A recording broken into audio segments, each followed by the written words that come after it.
So we need to speak up. We all need to speak up. Disability or no disability, irrespective of that, we all need to speak up. क्योंकि जब तक हम कहते नहीं हैं, हमें हमारे अधिकार नहीं मिलते, चाहे हमारा परिवार हो, चाहे समाज हो, चाहे देश हो. So हर इंसान के लिए आवाज उठाना बहुत जरूरी है, क्योंकि each and every human being deserves respect and needs to be heard, deserves to be heard. And speaking up में we need to learn to say no. ना बोलना, consent के बारे में समझना बहुत जरूरी है कि no means no.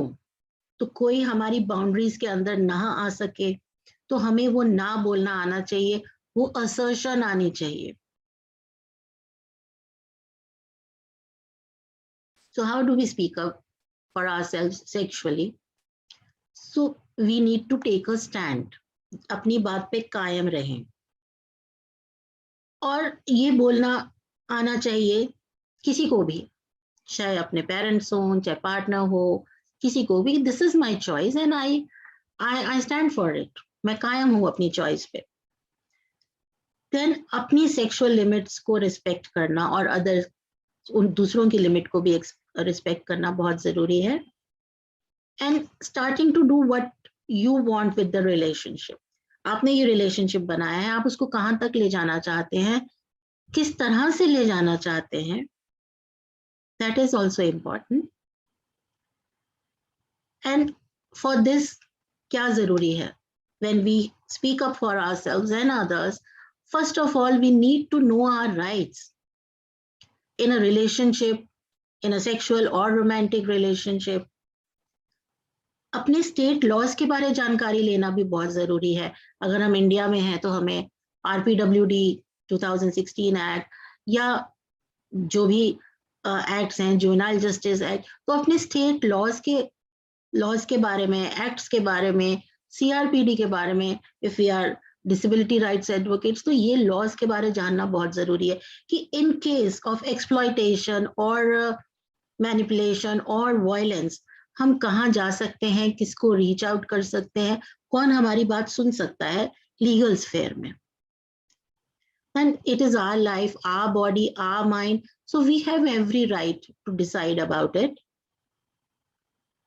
And we do not need permission to say what we want. और उससे सबसे ज्यादा इस चीज का आजकल के दुनिया में, इवन आफ्टर कोविड, सबसे ज्यादा इंटरनेट हेल्प करता है, सोशल मीडिया हेल्प करता है कि वी आर फ्री अपनी वॉइसेस को दूसरों तक पहुंचाने के लिए.